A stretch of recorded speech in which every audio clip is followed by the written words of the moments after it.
Lagos State is the economic hub of Nigeria, and because of that, it's a very prime area where a lot of foreigners want to invest in. And I've had questions from foreigners, both foreigners living in Nigeria and abroad, asking, how can I own a property in Lagos? So today's video is sharing all the important information that you need to know as a foreigner who wants to own property in Lagos, Nigeria. Fantastic. So there are general rules that applies to when you want to own a property, and there are specific rules that applies when you're a foreigner. So I'll start with the specific rules that applies to foreigners, and then we'll look at the general rules. But make sure that you stay till the end so that you don't miss any part of this.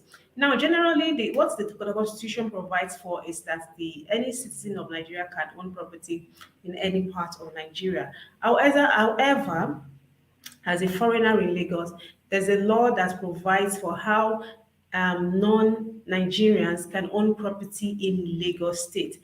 And the law provides that you have to apply for written approval of the governor before you can own property. So you apply for written approval of the governor, which may or may not be granted. You'll be asked to provide some information and make some payments.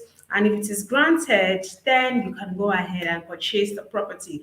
However, this requirement doesn't apply if you want to own the land for less than 3 years. And also, we have to note that as a foreigner, you can only be granted use of that land for maximum of 25 years. So you can then apply for a renewal of the approval, and it has to usually be written. All right, so that's a specific provision if you're a foreigner that you want to own property in Lagos. But this is a general step-by-step guide to own a property in Lagos, and you want to really make sure that you also follow this. So usually it starts with you identifying what exactly do you want to buy. Are you buying land?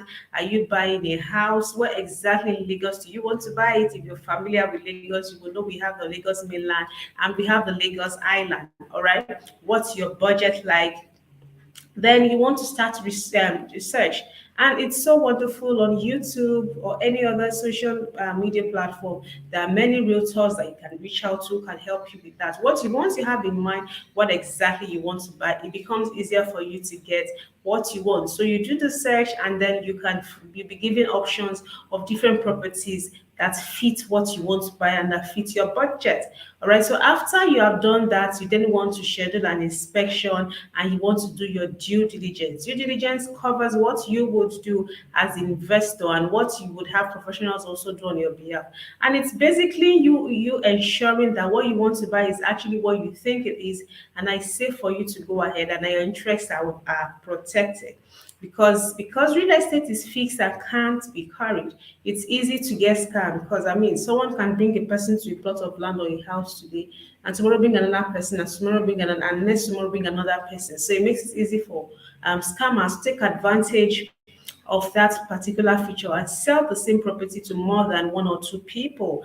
But you can be smarter by doing all the necessary due diligence, all right, by following the due requirements that you should follow when you want to buy real estate. I actually have a video that talks about the buyer step-by-step guide to buying real estate. I'll leave the link in the description box. So you do your research, you go and inspect the property, you do your due diligence. You want to be sure the person you're actually buying from actually owns that property and has the legal rights to sell that property to you, or because you can't give what you don't have. That's a very fundamental rule. You want to check the title, how the person own the property, is it legal, are there any legal issues? These are things you want to pay attention to. And then you want to then go ahead and you can go ahead with the purchase if everything checks out fine, and make sure to do the necessary documentation and possession of the property. All right.